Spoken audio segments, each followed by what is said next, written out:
আসসালামু আলাইকুম প্রিয় শিক্ষার্থীরা, ঈদ মোবারক।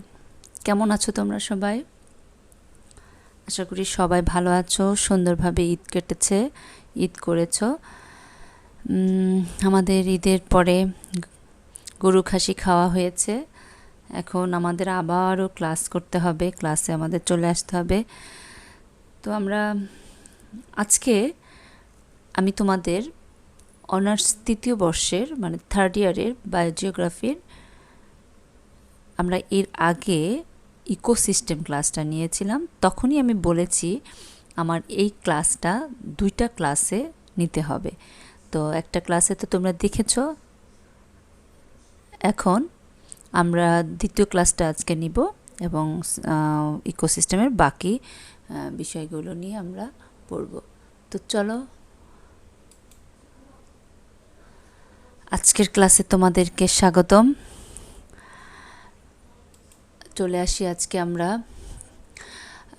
আমাদের টপিকটা হচ্ছে process of ecosystem, energy flow and nutrients, food chain and trophic levels, food web. তার আগে আমি আমার পরিচয়টা দিই।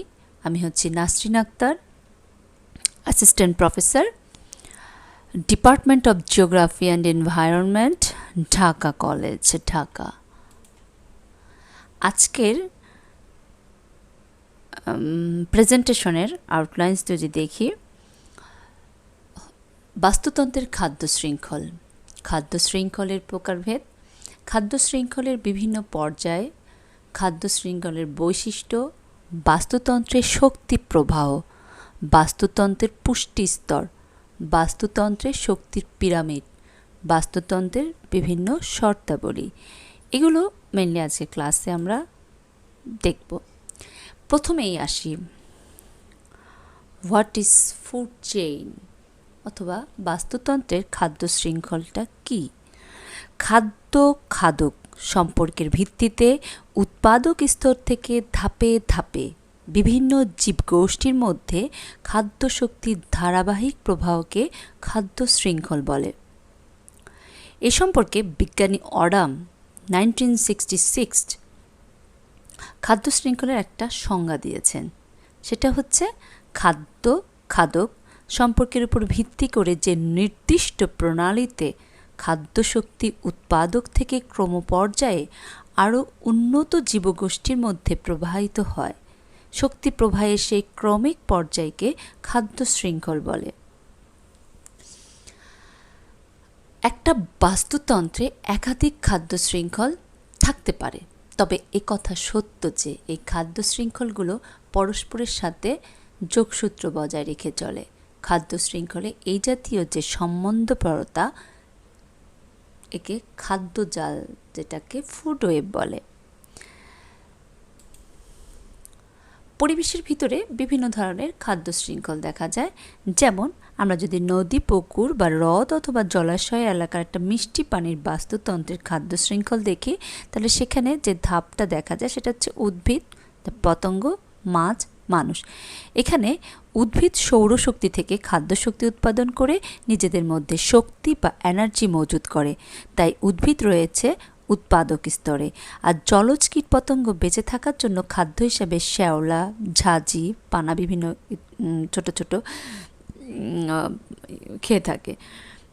ফলে উদ্ভিদ স্তর থেকে খাদ্য শক্তি এবার পতঙ্গ স্তরে পৌঁছায়, এরপর মাছ কীটপতঙ্গ খায়। সুতরাং এভাবে খাদ্যশক্তি পতঙ্গ থেকে একটু বড় প্রাণী মাছের মধ্যে পৌঁছায়। তারপর মানুষ যখন মাছ খায় তখন খাদ্যশক্তি মৎস্য স্তর থেকে কোথায় মানুষের স্তরে উপনীত হয়। এভাবেই পরিবেশের মধ্যে শক্তি অর্থাৎ খাদ্যের মাধ্যমে অনবরত উৎপাদক স্তর থেকে ক্রমশ বড় এবং আরও বড় প্রাণীর মধ্যে ছড়িয়ে পড়ছে। এর মধ্যে কিন্তু কোনো ছেদ নেই, মানে বিভেদ নেই।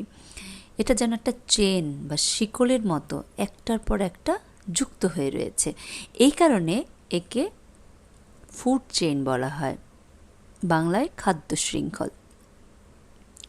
আমরা তেমনইভাবে একটা বনভূমি ইকোসিস্টেমের খাদ্য শৃঙ্খলের একটা উদাহরণ দিতে পারি। সেটা হচ্ছে যেমন উদ্ভিদ, হরিণ, এবং বাঘ। উদ্ভিদকে হরিণ খায়, হরিণকে বাঘ খায়।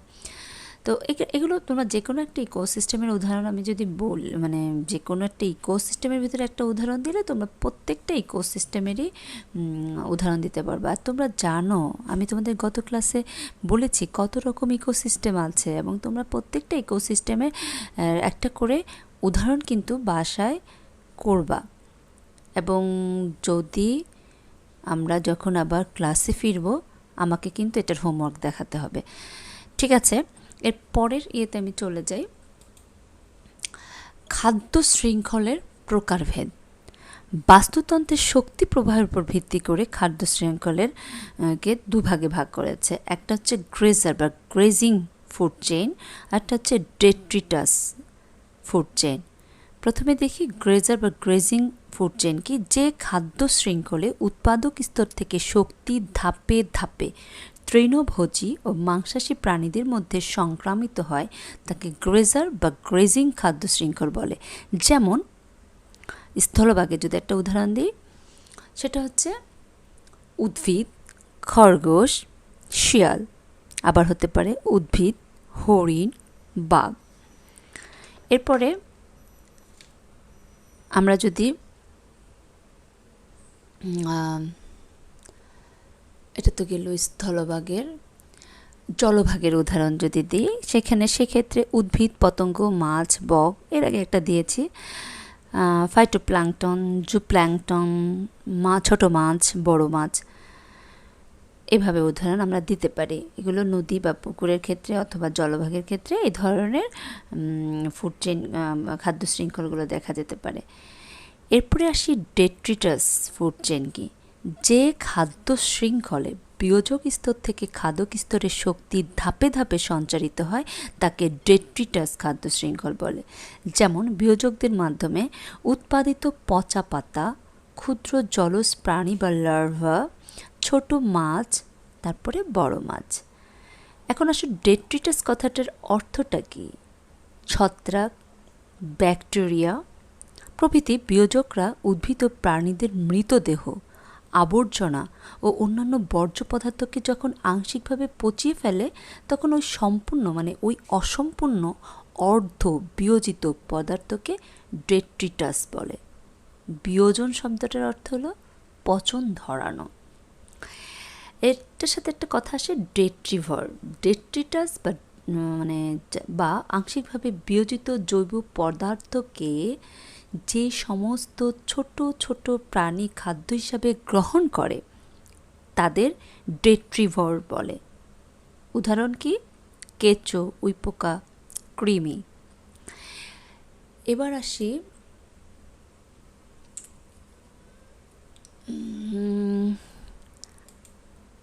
বাস্তুতন্ত্রের খাদ্যকের উপর ভিত্তি করে খাদ্য শৃঙ্খলকে প্রধানত তিনটা ভাগে ভাগ করা হয়ে থাকে।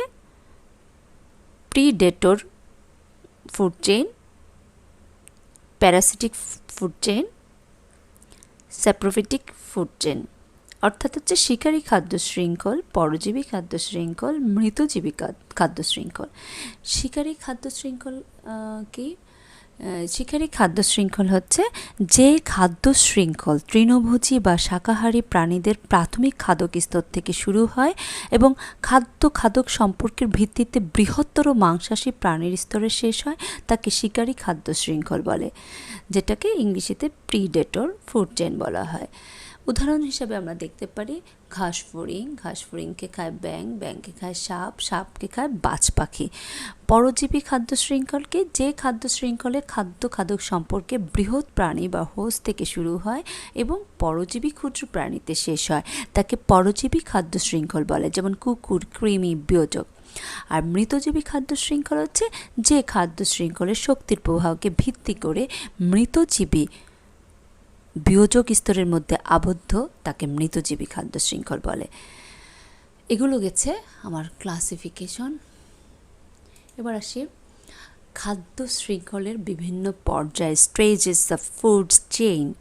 এখানে 4টে স্টেজের কথা বলা হয়েছে। প্রথম পর্যায়, দ্বিতীয় পর্যায়, তৃতীয় পর্যায় এবং সর্বশেষ পর্যায়।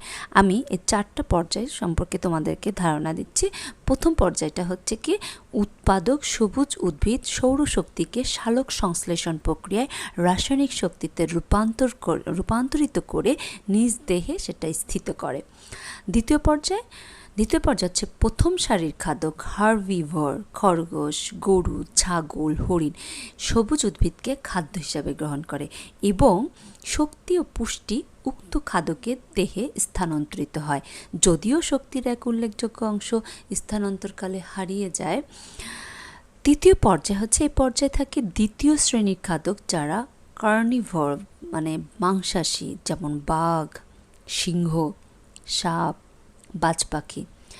প্রথম সারির খাদক অর্থাৎ তৃণভোজীদেরকে তারা খাদ্য হিসাবে গ্রহণ করে। তবে কিছু প্রাণী আছে যেগুলো একই সাথে শাকাশী, মাংসাশী, যেমন ভাল্লুক, কিছু পাখি, এছাড়া মানুষ তো আছেই।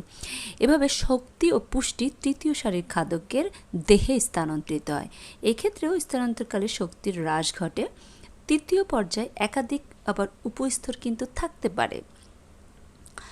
সর্বশেষ পর্যায় ডিকম্পোজার, বিয়োজক।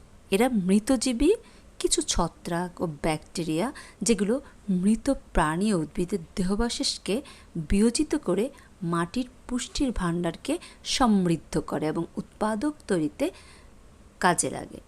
খাদক হিসাবে মানুষ অমনিভোর, কারণ মানুষ একই সঙ্গে শাকাশী, মাংসাশী। আমরা তাহলে পর্যায়গুলো সম্পর্কে জেনেছি। এবার চলে আসি ক্যারেক্টারিস্টিক্স অফ ফুড চেইন, খাদ্য শৃঙ্খলের বৈশিষ্ট্যগুলো কি। খাদ্য শৃঙ্খল স্বভোজী এবং পরভোজী সমন্বয় গঠিত। 2, শৃঙ্খলের সর্বনিম্নে থাকে উৎপাদক, সর্বোচ্চে থাকে বিয়োজক। জীবভর পিরামিড কৃতিতে হ্রাস পায়। শক্তি প্রবাহের 10% সূত্রে হ্রাস পায়। কতগুলো খাদ্য শৃঙ্খল মিলে একটা খাদ্যজাল তৈরি করে। 6, খাদ্য শৃঙ্খল সংবেদনশীল, একটি স্তর বিনষ্ট হলে সমগ্র খাদ্য শৃঙ্খল বিপর্যস্ত হয়। 7, বাস্তুতন্ত্রে অসংখ্য বৈচিত্র্যপূর্ণ খাদ্য শৃঙ্খল থাকে। 8, খাদ্য শৃঙ্খল পুষ্টির প্রবাহ সম্ভব বলে বাস্তুতন্ত্র টিকে থাকে। আমরা চলে যাই পরের স্লাইডে। এখন আসি এনার্জি ফ্লো অফ ইকোসিস্টেম, বাস্তুতন্ত্রের শক্তি প্রবাহ। বাস্তুতন্ত্রে বা বাস্তুরীতিতে সৌরশক্তি রূপান্তরিত হয়ে এক দেহ থেকে অন্য দেহে স্থানান্তরিত হওয়ার পদ্ধতিকে এনার্জি ফ্লো বলে, বাংলায় শক্তি প্রবাহ। সৌরশক্তি উদ্ভিদের মধ্যে রাসায়নিক শক্তিতে রূপান্তরিত হওয়ার পর ওই উদ্ভিদ যখন তৃণভোজী প্রাণীর খাদ্যে পরিণত হয়, তখন খাদ্যের মাধ্যমে শক্তি পুষ্টির স্তর অনুসারে ধাপে ধাপে ছড়িয়ে পড়ে।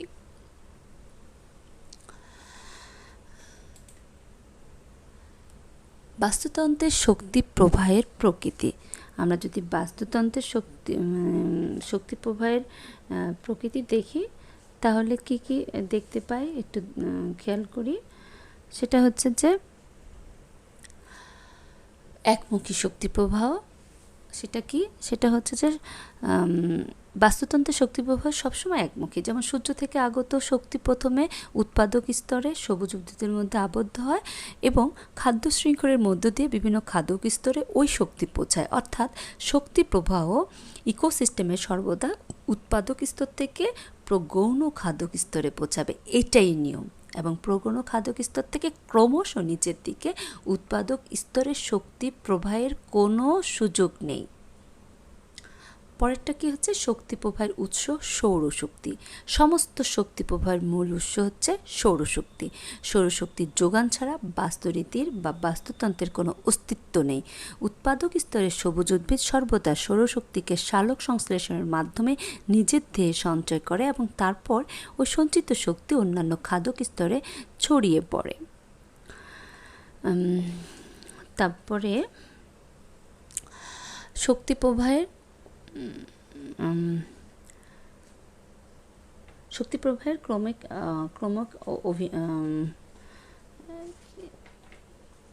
প্রবাহের হচ্ছে ক্রমিক অবনতি। খাদ্য শৃঙ্খলের পুষ্টি স্তর 1 থেকে পুষ্টি স্তরের শেষের দিকে যত যাওয়া যায় তত শক্তি প্রবাহের ক্রমিক অবনতি হয়। উৎপাদকেরা যত শক্তি আহরণ করে তার সবটাই তৃণভোজী খাদকেরা পায় না। কিছু অপচয়, কিছু অব্যবহৃত, কিছু বিয়োজিত, কিছু ব্যয়িত হয়। অনুরূপভাবে তৃণভোজী থেকে মাংসাশী খাদকের শক্তিতে পরিবর্তনের ক্ষেত্রেও এ কথা কিন্তু সত্য। শক্তির কোনো আবর্তন নেই। যেভাবে পরিবেশের মধ্যে অক্সিজেন, কার্বন ডাইঅক্সাইড, নাইট্রোজেন প্রভৃতি গ্যাসের আবর্তন হয়, সেভাবে বাস্তুতন্ত্রে শক্তির কোনো আবর্তন হয় না। 10% নিয়ম, এটা আবার কি জিনিস? এটা হচ্ছে প্রাথমিক স্তর থেকে গৌণ খাদক এবং প্রগৌণ খাদক স্তরে যতই শক্তি স্থানান্তরিত হয় ততই শক্তির যোগান কমতে থাকে। বিজ্ঞানী লিন্ডেম্যান 1942 সালে তার বিখ্যাত 10% সূত্র অনুসারে, মানে যেটাকে 10% ল বলে, ইকোসিস্টেমের মধ্যে শক্তি প্রবাহের ক্রমহ্রাসমান বৈশিষ্ট্য ব্যাখ্যা করেছেন। এই তথ্য অনুসারে দেখা যায় যে ফুড চেইনে প্রতিটি স্তরে 10% শক্তি দেহ গঠনের কাজে ব্যবহৃত হয়। এখানে শক্তি প্রবাহের দুইটা চিত্র আছে, এই যে এই দুইটা চিত্র দিকে লক্ষ্য করো, দেখো 10% প্রত্যেকটা স্তরে কিভাবে গিয়েছে। আসলে পুরো টোটাল ব্যাখ্যা করতে গেলে ইয়াটা এত লম্বা হয়ে যায়। এরপর আসি বাস্তুতন্ত্রের শক্তি প্রবাহের বিভিন্ন পর্যায়ে। তার আগে আমি একটা কথা বলি যে বাস্তুতন্ত্রের শক্তি প্রবাহ তাপগতিবিদ্যার প্রথম এবং দ্বিতীয় সূত্র অনুসরণ করে। যেমন তাপগতিবিদ্যা বা থার্মোডাইনামিক্সে প্রথম সূত্রে বলা হয়েছে যে শক্তিকে রূপান্তরিত করা যায়, কিন্তু সৃষ্টি বা ধ্বংস করা যায় না। আবার দ্বিতীয় সূত্রে বলা হয়েছে যে শক্তি রূপান্তরিত হওয়ার সময় হ্রাস পায়। ইকোসিস্টেমে সৌরশক্তি থেকে উদ্ভিদের দেহের রাসায়নিক শক্তিতে রূপান্তরিত হওয়া তাপগতিবিদ্যার প্রথম সূত্রকে অনুসরণ করে। আবার বিভিন্ন খাদক স্তরে রূপান্তরিত হওয়ার সময় যে শক্তির হ্রাস পায় তা তাপগতিবিদ্যার দ্বিতীয় সূত্রের সাহায্যে ব্যাখ্যা করা যায়। এখন আমরা আসি বাস্তুতন্ত্রের শক্তি প্রবাহের বিভিন্ন পর্যায়ে। এখানে 3টা পর্যায়ের কথা বলেছি: শক্তি অর্জন, শক্তি ব্যবহার, শক্তির স্থানান্তর। শক্তি অর্জন কি? বাস্তুতন্ত্রের শক্তির মূল উৎস হচ্ছে সূর্যের আলো, তবে পৃথিবীতে সূর্য থেকে যত আলোক শক্তি পৌঁছায় তার মাত্র 0.1% সবুজ উদ্ভিদের দেহে রাসায়নিক শক্তি হিসাবে আবদ্ধ হয়। এখানে উল্লেখ করা যায় যে সূর্য থেকে পৃথিবীতে আগত মোট আলোক রশ্মির পরিমাণ হচ্ছে 12.3 × 10⁻22 কিলো ক্যালোরি। এবার সালোক সংশ্লেষণের সময়ে সবুজ উদ্ভিদ আলোক শক্তিকে রাসায়নিক পদ্ধতিতে রূপান্তরিত করে যে পরিমাণ শক্তি তার নিজ দেহ আবদ্ধ করে তাকে গ্রস প্রাইমারি প্রোডাকশন জিপিপি বলা হয়, যেটাকে বাংলায় কি বলে? মোট প্রাথমিক উৎপাদন। মোট প্রাথমিক উৎপাদন বা সালোক সংশ্লেষণের সময় উদ্ভিদের দেহে যে পরিমাণ শক্তি আবদ্ধ হয় তা থেকে উদ্ভিদের নিজস্ব প্রয়োজনে কিছু শক্তি ব্যয় হবার পরেও যে অবশিষ্ট শক্তি সবুজ উদ্ভিদের দেহে সঞ্চিত থাকে তাকে বলা হয় নিট প্রাইমারি প্রোডাকশন এনপিপি, যেটা নিট প্রাথমিক উৎপাদন বলে। বিজ্ঞানীদের হিসাবের মতে মোট প্রাথমিক উৎপাদনের 50 থেকে 58% হলো নিট প্রাথমিক উৎপাদন। সুতরাং নিট প্রাথমিক উৎপাদন সবসময় মোট প্রাথমিক উৎপাদনের চেয়ে কম হয়। খাদ্য শৃঙ্খলে উৎপাদক স্তর থেকে খাদক স্তরে নিট প্রাথমিক উৎপাদনের জন্য উদ্বৃত্ত শক্তি স্থানান্তরিত হয়। এরপর আসি শক্তি ব্যবহার। শক্তির ব্যবহার। উৎপাদক স্তরের সবুজ উদ্ভিদরা নিট প্রাথমিক উৎপাদনের সাহায্যে যে উদ্বৃত্ত শক্তিকে নিজেদের মধ্যে ধরে রাখে তাই হলো প্রকৃত শক্তি। এই শক্তি প্রাথমিক খাদকেরা খাদ্যের মাধ্যমে উৎপাদকদের কাছ থেকে পায়। প্রাথমিক খাদকেরা যেমন কীটপতঙ্গ নিজেদের শরীরবৃত্তীয় প্রয়োজনে ওই অর্জিত শক্তি খরচ করার পর যে উদ্বৃত্ত শক্তি তাদের দেহ আবদ্ধ করে রাখে তাই হলো গৌণ খাদকের প্রকৃত শক্তি। এভাবে খাদ্য শৃঙ্খলের বিভিন্ন ধাপে প্রকৃত শক্তির পরিমাণ কমে এবং পরবর্তী স্তরে অর্জিত শক্তির পরিমাণও কমে যায়। খাদকদের মধ্যে এই অর্জিত শক্তিকে প্রকৃত অর্জিত শক্তি বলে, যেটাকে গ্রস এনার্জি ইনটেক বলা হয়। গ্রস এনার্জি ইনটেক থেকে যে পরিমাণ শক্তি প্রাণীদেহের তাপ উৎপাদন এবং অন্যান্য শারীরিক প্রয়োজনে খরচ হয়ে যায় তাকে রেসপিরেটরি এনার্জি বলা হয় বা বাংলায় শ্বসন শক্তি বলে। তো এরপর আসি 3 নম্বর, শক্তির স্থানান্তর। ইকোসিস্টেমে উৎপাদক স্তর থেকে খাদ্য শৃঙ্খলের মাধ্যমে বিভিন্ন প্রাণী স্তরে শক্তি প্রবাহিত হয়। এই প্রবাহ একমুখী এবং শক্তির স্থানান্তর তাপগতিবিদ্যার প্রথম ও দ্বিতীয় সূত্রকে অনুসরণ করে, যেটা আগেই বলেছি। বাস্তু সাংস্থানিক পিরামিড।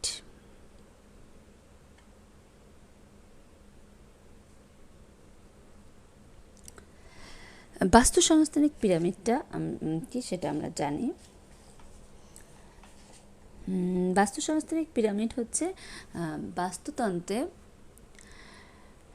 খাদ্য শৃঙ্খল বলতে মুখ্য উৎপাদক থেকে শুরু করে সর্বোচ্চ খাদক পর্যায়ে পর্যন্ত কতগুলো খাদ্য স্তরকে বোঝায়। প্রতিটি খাদ্য স্তর খাদ্য শৃঙ্খলে একটি ধাপ। এই ধাপগুলো একে অন্য থেকে বিচ্ছিন্ন নয়, বরং পরস্পরের সাথে সম্পর্কিত। এতে অনুমিত হয় যে বাস্তুতন্ত্রে একটা নির্দিষ্ট কার্যকর গঠন বা আকৃতি রয়েছে। খাদ্য ও খাদকের সমন্বয়ে যে খাদ্য স্তর বা পুষ্টি স্তর রয়েছে সেগুলোকে পরপর খাড়াভাবে সাজালে একটা পিরামিডের আকার নেয়। একেই সংস্থানিক পিরামিড বলা হয়। এই পিরামিডের নিচে থাকে উৎপাদক এবং পর্যায়ক্রমে উপরের দিকে থাকে খাদক গুলোর স্থান। প্রতিটি পুষ্টি স্তরে জীবের সংখ্যা, শক্তি, ওজন অনুপাতে পিরামিড তৈরি হতে পারে। মানে বাস্তু সংস্থানের পিরামিডের প্রকারটা যদি দেখি, জীবের সংখ্যাজনিত পিরামিড, সেটা হচ্ছে দ্বীপ পিরামিড অফ নাম্বারস। জীবভরের পিরামিড দ্বীপ পিরামিড অফ বায়োমস। শক্তির পিরামিড দ্বীপ পিরামিড অফ এনার্জি। আমরা একটা একটা করে জানি। জীবের সংখ্যাজনিত পিরামিড কি কোনো খাদ্য শৃঙ্খলের খাদ্য স্তরের সংখ্যাভিত্তিক সম্পর্ক দেখানোর জন্য সৃষ্ট পিরামিড। এখানে আমি একটা মাঝখানে একটু কথা বলে নিই। এখানে আমি তিনটার একটা চিত্র দেওয়া আছে, তোমরা চিত্রগুলো কিন্তু পাশাপাশি লক্ষ্য করো, আমি ব্যাখ্যাগুলো বলে যাচ্ছি, তোমরা দেখো। জীবের সংখ্যাজনিত পিরামিডটা কি হচ্ছে যে কোনো খাদ্য শৃঙ্খলের খাদ্য স্তরের সংখ্যাভিত্তিক সম্পর্ক দেখানোর জন্য সৃষ্ট পিরামিডকে সংখ্যাজনিত পিরামিড বলে। এখানে প্রতিটি পুষ্টি স্তরে প্রতি একক ক্ষেত্রফলযুক্ত স্থানে জীবের সংখ্যা নির্ণয় করা হয়। উৎপাদকের জীবদেহের আকারের উপর পিরামিডের আকার নির্ভরশীল। খাদকের তুলনায় উৎপাদকের আকার ছোট এবং ক্ষুদ্র হলে পিরামিড খারাপ প্রকৃতির এবং বৃহদাকৃতির হলে পিরামিড উল্টানো হয়। দেখা গিয়েছে একটা পুকুরের বাস্তুতন্ত্রের উৎপাদক হলো সবুজ বর্ণের শৈবাল এবং ক্ষুদ্র ক্ষুদ্র ডায়াটম এই ধরনের। এদের সংখ্যাও প্রচুর। সেহেতু পিরামিড নিচের দিকে প্রশস্ত হয় এবং ক্রমান্বয়ে উৎপাদকের সংখ্যা কমতে থাকে, সেই তুলনায় খাদকের সংখ্যাও কমতে থাকে। এজন্য পিরামিডটি খাড়া হয়। তৃণভূমি বা শস্যক্ষেত্রে পিরামিডের আকৃতিও কিন্তু অনুরূপ হয়। আর কিন্তু অরণ্যের যেখানে বৃক্ষেই উৎপাদক সেখানে কিন্তু পিরামিড উল্টানো থাকে। এখানে উল্লেখ করা প্রয়োজন যে সংখ্যাজনিত পিরামিড কোনো বাস্তুতন্ত্রের খাদ্যস্তরের সঠিক চিত্র তুলে ধরতে পারে না, কেননা এটি কাজ বা শক্তি প্রবাহ জড়িত নয়। এতে জীবের আপেক্ষিক কোনো একটা পরিবেশের বিভিন্ন জীব সম্প্রদায়ের বিভিন্ন পুষ্টি স্তর অনুযায়ী বিভিন্ন হয়ে থাকে। সংখ্যাভিত্তিতে অনেক সময় গোটা উদ্ভিদ গোষ্ঠীকে উপস্থাপন করা সম্ভব হয় না, যেমনটা অরণ্যভূমির ক্ষেত্রে হয়ে থাকে। জীবভরের পিরামিড। জীবভর হলো ভূপৃষ্ঠের কোনো একটা নির্দিষ্ট অঞ্চলে একটা নির্দিষ্ট সময়ের উদ্ভিদ প্রাণীর মধ্যে মোট সংখ্যা। একে সংখ্যা ওজনের মাধ্যমে প্রকাশ করা হয়।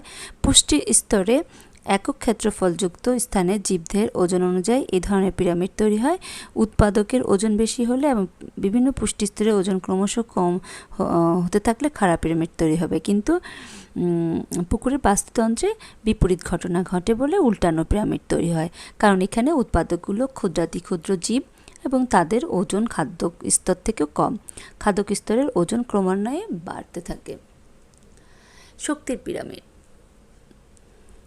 বাস্তুতন্ত্রের খাদ্য শৃঙ্খলের বিভিন্ন পুষ্টি স্তরে একটা নির্দিষ্ট স্থানে বা সময় যে পরিমাণ শক্তি ব্যবহৃত হয় সেই অনুযায়ী যে পিরামিড তৈরি হয় তাকে শক্তির পিরামিড বলে। উৎপাদক থেকে শুরু করে সর্বোচ্চ খাদক পর্যন্ত প্রতিটি ধাপে যেমন শক্তি বাহিত হয় তেমন অপচয় হয় প্রচুর। শক্তি পিরামিড একটা বাস্তুতন্ত্রের পুষ্টি স্তরের অনেকখানি সঠিক চিত্র তুলে ধরে।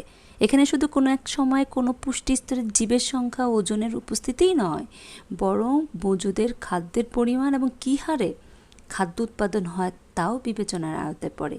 সেহেতু শক্তি পিরামিড হচ্ছে খাদ্য শৃঙ্খলের মাধ্যমে এক পুষ্টি স্তর থেকে অন্য পুষ্টি স্তরে শক্তি পরিবহনের হার। এক স্তর থেকে অন্য স্তরে শক্তি পরিবাহিত হওয়ার সময় কি করে, প্রচুর পরিমাণে শক্তির অপচয় ঘটে, এটা মনে রাখতে হবে। সেহেতু শক্তি পিরামিড সর্বদাই খাড়া হয়ে থাকে। আমরা এবার চলে যাব পরের স্লাইডে, বাস্তুতন্ত্রে পুষ্টি স্তর।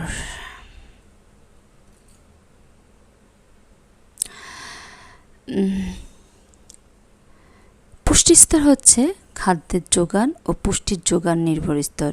উৎপাদক, প্রাথমিক, গৌণ, প্রগৌণ ইত্যাদি খাদক স্তর নিয়ে গঠিত। স্তরগুলো হচ্ছে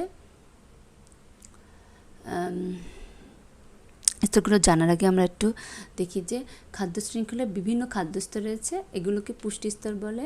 পুষ্টি উৎপাদক থেকে বিভিন্ন পুষ্টি স্তর বা ট্রফিক লেভেলের মধ্যে দিয়ে স্থানান্তরিত হয়। দেখা গেছে যে এক পুষ্টি স্তর থেকে পরবর্তী পুষ্টি স্তরে শক্তি প্রবাহের সময় প্রায় 70% শক্তি তাপ শক্তি হিসাবে নষ্ট হয়ে যায়। বাস্তুতন্ত্রে পুষ্টি স্তরের শ্রেণী বিভাগ আমরা যদি দেখি, প্রথমে একে কতগুলো ক্লাসিফিকেশন করা হয়েছে, সেগুলো কি কি? অটোট্রফ বা স্বভোজী, এগুলো হচ্ছে উদ্ভিদ নিজেরা নিজেদের খাদ্য প্রস্তুত করে বলে এদেরকে অটোট্রফ বলে। শক্তির উৎস হিসাবে পরভোজীদের ন্যায় এদের জৈব যৌগের উপর নির্ভর করতে হয় না। স্বভোজী দুইটা শ্রেণীতে বিভক্ত, একটা হচ্ছে ফটো অটোট্রফ যেটাকে সালোক স্বভোজী বলা হয়, একটা হচ্ছে কেমো অটোট্রফ বা রসায়ন স্বভোজী। ফটো অটোট্রফ বা সালোক স্বভোজী হচ্ছে এরূপ স্বভোজীর সঙ্গে আমরা সবচেয়ে বেশি পরিচিত। এরা সালোক সংশ্লেষণ সংশ্লেষক জীব। সূর্যালোক এদের শক্তির উৎস। প্রায় সকল ধরনের উদ্ভিদই সালোক স্বভোজী, তবে কিছু পরাশ্রয়ী উদ্ভিদ রয়েছে যেটার ব্যতিক্রম।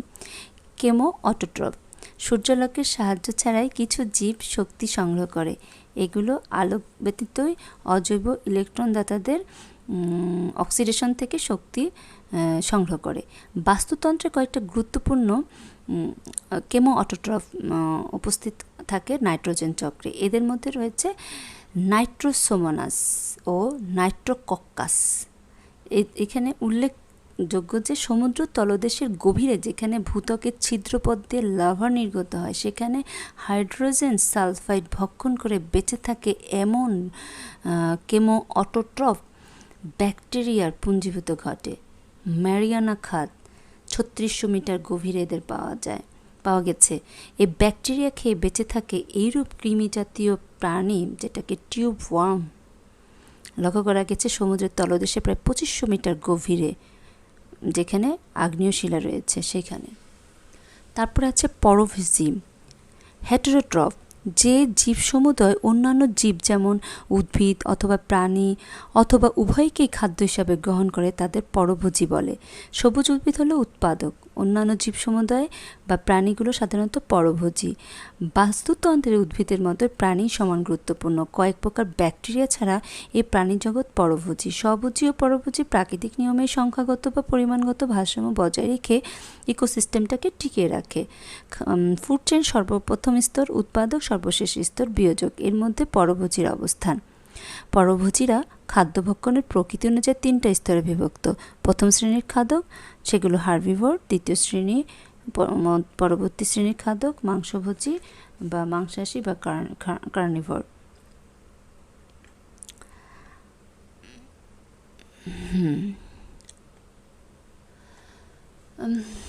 প্রথম শ্রেণীর খাদক যেটাকে হার্বিভোর, আমরা এগুলো বারবারই বলেছি, তারপরে এখন এগুলো আলাদাভাবে তোমাদেরকে বলছি যে হার্বিভোরস হচ্ছে শাকাশীরা খাদ্য হিসাবে ভেষজ এবং উদ্ভিদজাত পদার্থ গ্রহণ করে। শাকাশী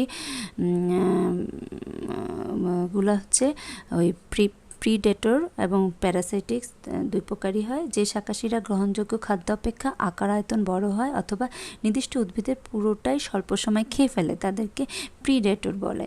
অধিকাংশ স্তন্যপায়ী প্রাণী ভক্ষক শ্রেণীর, যেমন হরিণ, খরগোশ, বাইসন, গরু, ছাগল, হাতি, গন্ডার এগুলো। এবং এছাড়া অসংখ্য ক্ষুদ্র অতি ক্ষুদ্র শাকাশী প্রাণী প্রকৃতিতে অবস্থান করে এবং বেশ কিছু পাখি পতঙ্গও শাকাশী। যে শাকাশীরা খাদ্যের জন্য খাদ্যবস্তুটিতে দীর্ঘকাল বাস করে এবং ধীরে ধীরে দীর্ঘকাল খাদ্য গ্রহণ করে বেঁচে থাকে তাদেরকে পরাশ্রয়ী শাকাশী বলে। এদের খাদ্য সাধারণত ভিটামিন, উদ্ভিদ, প্রোটিন, অন্যান্য ভেষজ খাদ্যগুণে সমৃদ্ধ হয়। উদ্ভিদ কাণ্ড ও পাতায় বসবাসকারী বিভিন্ন পোকা, কীট এসব হচ্ছে পরাশ্রয়ী প্রকৃতির, যেমন রেশম কীট, গুটি পোকা, লাক্ষা কীট এগুলো। অধিকাংশ ভেষজ খাদ্য গ্রহণকারী পোকামাকড়ই পরাশ্রয়ী শ্রেণীর, তবে কয়েক ধরনের ইনসেক্ট আছে যেগুলো অন্য স্থান থেকে উড়ে এসে ভেষজকে নির্মূল করে সেগুলোকে ভক্ষক শ্রেণীর ধরা হয়। শ্রেণীভোজী প্রাণীদের বেঁচে থাকার জন্য ভালো ক্ষিপ্রতা প্রয়োজন, কারণ মাংসাশী প্রাণীদের আক্রমণ থেকে আত্মরক্ষার জন্য এদের দ্রুত পলায়নের প্রয়োজন হয়ে পড়ে। অপর একটা অসুবিধা হলো গৃহীত ভেষজ খাদ্য বা উদ্ভিদ পত্র বা কাণ্ড অনেক ক্ষেত্রে বিষাক্ত হয়ে থাকে, যা গ্রহণকারী তৃণভোজীর পক্ষে বিপজ্জনক হতে পারে। পরবর্তী সারির খাদ্য কি? কনজিউমার অফ হায়ার অর্ডারের মধ্যে আছে কর্নিভোর, ভোজী বা মাংসাশী। তৃণভোজী প্রাণীদের খাদ্য হিসাবে গ্রহণ করে বেঁচে থাকে যে সকল প্রাণী তাদেরকে মাংসাশী প্রাণী বলে। তৃণভোজী প্রাণীদের বাড়তি সুবিধা হলো তৃণ বা উদ্ভিদ প্রকৃতিতে সচল নয়, সেজন্য খাদ্য সংগ্রহে তৃণভোজীদের সুবিধা। তবে অচল অবস্থানের জন্য তৃণভোজীদের সংখ্যা অধিক হলে খাদ্য নিঃশেষিত হওয়ার সম্ভাবনাও থাকে। কিন্তু মাংসাশী প্রাণীদের খাদ্যের জন্য তৃণভোজীদের সন্ধানে ঘুরে বেড়াতে হয় এবং শক্তির প্রয়োগ ও ক্ষিপ্রতার দ্বারা তৃণভোজী প্রাণীদের আক্রমণ করে এবং পরাস্ত করে খাদ্য সংগ্রহ করতে হয়। সম্পর্কটি শিকার ও শিকারীর ক্ষেত্রে তৃণভোজী শিকার এবং মাংসভোজী শিকারী। তবে তৃণভোজী প্রাণীদের সাধারণত সহজপাচ্য ও অবিষাক্ত প্রোটিন এবং অন্যান্য খাদ্যগুণে সমৃদ্ধ হয়। অমনিভোরস সর্বভোগ, যে সকল প্রাণী খাদ্য হিসাবে একই সঙ্গে উদ্ভিদজাত পদার্থ ও প্রাণীদেহের ভক্ষণ করে থাকে তাদের সর্বভোগ বলে। খাদ্য গ্রহণে এই সকল প্রাণীর ইচ্ছা অনিচ্ছা ভেষজ বা প্রাণীজ খাদ্যের প্রাপ্তিযোগ্যতা খাদ্য গ্রহণে প্রভাব ফেলে। এরা একই সঙ্গে ভিটামিন, প্রোটিন এবং অন্যান্য বিভিন্ন খাদ্যগুণ সমৃদ্ধ খাদ্য গ্রহণ করে। তবে এদের বিপাক প্রক্রিয়া কেবল তৃণভোজী অথবা কেবল মাংসভোজীদের খাদ্য গ্রহণের জন্য বিশেষভাবে তৈরি নয় বলে সব ধরনের উদ্ভিজ্জ প্রাণীজাত খাদ্য গ্রহণে এবং হজমে এরা পারদর্শী নয়। বহু ধরনের খাদ্য গ্রহণের সুযোগ থাকলেও বিশেষ বিশেষ ধরনের খাদ্য গ্রহণে এদের প্রবণতা লক্ষ্য করা যায়। প্রকৃতিতে ভালুক, বন্য কুকুর এবং বহু ধরনের পাখি, পোকা সমাজবদ্ধ সর্বভোগ শ্রেণীর। এরপরে আসে ডিকম্পোজার্স। প্রকৃতিতে উৎপাদকের পরেই যার স্থান সবচেয়ে বেশি গুরুত্বপূর্ণ তা হচ্ছে ডিকম্পোজার। উৎপাদক ছাড়া যেমন শাকাশী, মাংসাশী অথবা বিয়োজক কোনো জীবনেরই অস্তিত্ব থাকতো না, বিয়োজক ছাড়াও তেমনই মৃত জৈব পদার্থের পুঞ্জীকরণ ঘটেই চলত, যার ফলে পৃথিবীতে নিঃশেষ হতো কার্বন ডাইঅক্সাইড, নাইট্রেট, ফসফেট বা অন্যান্য অজৈব পদার্থসমূহ যা জীবন ধারণের জন্য অপরিহার্য। বিয়োজকসমূহ জৈব বর্জ্য মৃত জীবাশ্মকে ভেঙে দিয়ে প্রাণ ধারণের অপরিহার্য অজৈব উপকরণসমূহ সৃষ্টি করে। উৎপাদক ও খাদকের প্রাকৃতিক অভিজ্ঞতায় নিজেদের বংশবিস্তার করেই চলে। উৎপাদক ও খাদ্যকুল মৃত অবস্থায় পরিবেশে পুঞ্জিত হয়, বিয়োজক তাদের ভেঙে ফেলে পরিবেশ থেকে সাধারণ অক্সিজেন গ্রহণ করে এবং কার্বন ডাইঅক্সাইড, খনিজ যেমন অ্যামোনিয়া তৈরি করে, যা বায়ুমণ্ডল এবং মৃত্তিকা ভাণ্ডারে ফিরে যায়। এই যে বিয়োজক বা পরভোজী প্রায়শই আণুবীক্ষণিক জীবপুঞ্জ, তারা বাস্তুতান্ত্রিক ভারসাম্য রক্ষায় অত্যন্ত অপরিহার্য এবং গুরুত্বপূর্ণ ভূমিকা গ্রহণ করে। বিয়োজকদেরকে ডেট্রিটাস ফুড চেইনসে ফেলা হয়, যা বিয়োজক স্তর থেকে ধাপে ধাপে খাদক স্তরগুলোকে শক্তি ও পুষ্টি প্রবাহ ঘটায়। বাস্তুতন্ত্রের শর্তাবলী। বাস্তুতন্ত্র কিছু শর্ত আছে যেগুলো হচ্ছে আমরা যদি দেখি সেখানে যে জীব তার পরিবেশ থেকে কিন্তু স্বতন্ত্র নয়, জীব প্রাকৃতিক পরিবেশের উপর নির্ভরশীল, নিবিড়ভাবে নির্ভরশীল। তাই জীবজগৎ ও বাহ্যিক পরিবেশের পারস্পরিক ক্রিয়া কতগুলো শর্তাবলীর উপর নির্ভরশীল। সেগুলো দুইটা ভাগে ভাগ করা হচ্ছে, প্রাকৃতিক শর্তাবলী এবং জৈবিক শর্তাবলী। প্রাকৃতিক শর্তাবলীর মধ্যে রয়েছে শক্তি, তাপমাত্রা, পানি, বায়ুমণ্ডল, আগুন, অভিকর্ষ, ভূসংস্থান, মৃত্তিকা। প্রাকৃতিক শর্তাবলী, এই শর্তাবলীর মধ্যে আমরা প্রথমে দেখি শক্তি। বাস্তুতন্ত্রের শক্তির উৎস হচ্ছে সৌরশক্তি। সূর্য থেকে আগত মাইক্রোমিটার তরঙ্গদৈর্ঘ্যের তালক তরঙ্গ সবুজ উদ্ভিদকে সালোক সংশ্লেষণে যেমন সাহায্য করে, তেমনি পরিবেশকে উত্তপ্ত করে। তাছাড়া সূর্যালোকের তীক্ষ্ণতা, দিক, স্থায়িত্ব উদ্ভিদের উপর যথেষ্ট প্রভাব ফেলে। তাপমাত্রা হচ্ছে কঠিন, তরল, বায়বীয় সব ধরনের পদার্থই সূর্যালোকে শোষণ করে উত্তপ্ত হতে পারে। তবে উদ্ভিদের বৃদ্ধি ও বিপাকে তাপমাত্রার প্রভাব যথেষ্ট। তাছাড়া উদ্ভিদের বিস্তার ও বিস্তৃতিতেও তাপমাত্রা অনেক প্রভাব ফেলে। মৃত্তিকা বা গাছের পাতার চেয়ে পরিবেশের উষ্ণতা কম হলে তাপপ্রবাহ উচ্চ তাপযুক্ত দ্রব্য থেকে নিম্ন তাপযুক্ত দ্রব্যের দিকে বাহিত হয়। সাগরের ধারে উচ্চ বায়ুপ্রবাহ দেখা যায়। এই তাপপ্রবাহ বায়ু, জলস্রোত দিয়ে বিকিরণ ঘটতে পারে। পানি জীবন। বাস্তু সংস্থানের জন্য পানি অপরিহার্য, তবে ভূপৃষ্ঠের সর্বত্রের পানির পরিমাণ একরকম নয়, কিন্তু জলজ বাস্তু সংস্থানের ক্ষেত্রে পানির প্রাচুর্যতা থাকে। বায়ুমণ্ডলের জলীয় বাষ্পের পরিমাণ খুবই কম, তাই পানিচক্রের মাধ্যমে এই পানি ভাণ্ডার সবসময় পূর্ণ থাকে। অবিরত বাষ্পীমোচন, বৃষ্টিপাত, তুষারপাত দিয়ে স্থলভাগের প্রয়োজন মেটায়। পানির প্রতুলতা ও অপ্রতুলতা পরিবেশকে বিশেষভাবে প্রভাবিত করে। যে স্থানে বৃষ্টিপাত বেশি হয় সেখানে জীবের আধিক্য দেখা যায়, আবার যেখানে বৃষ্টিপাতের পরিমাণ খুবই কম সেখানে জীবের উপস্থিতিও কম। তাই বাস্তুতন্ত্র 3 ধরনের হয়: মরু বাস্তু সংস্থান, তৃণ বা বন বাস্তু সংস্থান ও পানি বাস্তু সংস্থান। এরপর আসি বায়ুমণ্ডল। বায়ুমণ্ডলের কার্বন ডাইঅক্সাইড সালোক সংশ্লেষণ ও অক্সিজেন শ্বসনের জন্য অপরিহার্য। নাইট্রোজেনের কিছু অংশ আমিষ তৈরিতে ব্যবহৃত হয়। বায়ুমণ্ডলের প্রবাহমান অংশকে বাতাস বলে। এই বাতাসের মাধ্যমে তাপপ্রবাহ, বাষ্পীভবন, বাষ্পমোচন ত্বরান্বিত হয় ও জলীয় বাষ্পের ভাণ্ডার পূর্ণ হয়। এই জলীয় বাষ্প পুঞ্জীভূত মেঘরাশির সৃষ্টি করে এবং একসময় বৃষ্টিরূপে ভূপৃষ্ঠে নেমে আসে, ফলে বাস্তুতন্ত্রের বিকাশের তারতম্য ঘটে। বায়ুপ্রবাহের গতি ও বেগের তারতম্য অনুপাতে উদ্ভিদের গঠন বৈচিত্র্য দেখা দেয়। এমনকি হ্যারিকেন, টর্নেডো প্রভৃতি ঘূর্ণিঝড় বাস্তুতন্ত্রের তারতম্য ঘটায়। আগুন বাস্তুতন্ত্রের আকস্মিক পরিবর্তন ঘটায়। বজ্রপাতই এই ধরনের আগুনের জন্য দায়ী। একটা অরণ্যে আগুন ধরলে বা দাবানলের রূপ নিলে কয়েক মুহূর্তে সযত্নে লালিত বনভূমি বাস্তুতন্ত্র আমূল পরিবর্তন আনে। তবে এই কথা সত্য যে স্থানে বারবার আগুন লাগে বা সম্ভাবনা থাকে সেখানকার বাস্তু সংস্থান এমনভাবে গড়ে ওঠে যে জীবজগৎ আগুন প্রতিরোধ করতে পারে।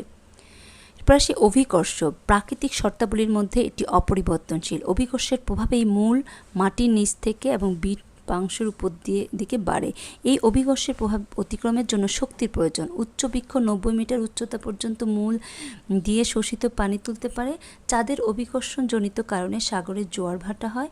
বেলাভূমি ও সৈকতভূমির বাস্তু সংস্থানের তারতম্য হয়। জোয়ারে পানির ও ভাটার বায়ুমণ্ডলের প্রতিকূল পরিবেশের মুখোমুখি হয় জীবজগৎ। ভূসংস্থান। পৃথিবীর ভূমিভিত্তিক অবস্থান সব জায়গায় একরূপ নয়। কোথাও সুউচ্চ পর্বতমালা, কোথাও সমভূমি, কোথাও খাড়া ঢালু, কোথাও তটরেখা, কোথাও মালভূমি, কোথাও বালুর ধুধু প্রান্তর। ভূসংস্থান জীবের উপর সরাসরি কোনো প্রভাব না ফেললেও তাদের পানি ধারণের ক্ষমতার উপর জীবজগতের তারতম্য দেখা দেয়। যেমন একটা ঢালু স্থানের উদ্ভিজ্জগত কেমন হবে তা নির্ভর করে ওই ঢালু স্থানের বায়ু প্রবাহ কোন দিক থেকে প্রবাহিত হয়, বৃষ্টির পরিমাণ কত এবং ওই স্থানে পানি ধারণ ক্ষমতা কতটুকু তার উপর। আবার তুষার, সূর্যের আলো, ছায়া প্রভৃতি প্রভাবিত স্থানে অনুরূপ তারতম্য দেখা দেয়। তারপরে আসে মৃত্তিকা। এটি একটা জটিল ভৌত রাসায়নিক সংমিশ্রণে গঠিত পরিবেশ। মাটির উপাদান হলো বালি, পানি, কাদা। এটি প্রয়োজনীয় পানি এবং খনিজ দ্রব্য যোগান দিয়ে জীবজগতের পুষ্টি ও বৃদ্ধি নিশ্চিত করে। এখানে খনিজ লবণের তারতম্য হলে উদ্ভিদের তারতম্য ঘটে। লবণ ছাড়া মাটিতে আরও অনেক ধরনের অণুজীব রয়েছে, জৈব পদার্থ রয়েছে এবং শৈবাল রয়েছে। এগুলো গেল আমাদের বাস্তুতন্ত্রের প্রাকৃতিক শর্তাবলী। আমরা যদি দেখি জৈবিক শর্তাবলীর মধ্যে রয়েছে খাদ্য উৎপাদক, বিভিন্ন ধরনের খাদক গ্রহণকারী এবং বিয়োজক, বিগলনকারী বা শাটনকারী, যেটাই বলো না কেন সেটাই। তো মোটামুটি আমরা আজকে বাস্তু সংস্থানের পুরোপুরি জিনিসটাই মানে পুরোপুরি ব্যাপারটাই জেনেছি। শ্রেণীবিভাগ এগুলো তো আগের ক্লাসেই জেনেছি। আজকে food chain, food wave, pyramid, বিভিন্ন ভাবে পুষ্টি স্তর, তারপরে শক্তি প্রবাহ, ইকোসিস্টেমের, এগুলো মোটামুটি আমরা আশা করি আজকের ক্লাসে তোমাদের ইয়েটা মোটামুটি ক্লিয়ার হয়ে গেছে।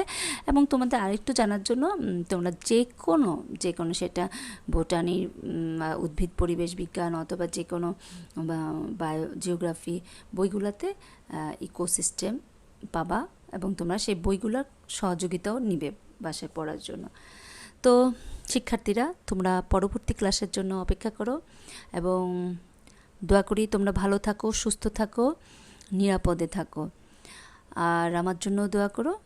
আজকে এ পর্যন্তই। আল্লাহ হাফেজ। আসসালামু আলাইকুম।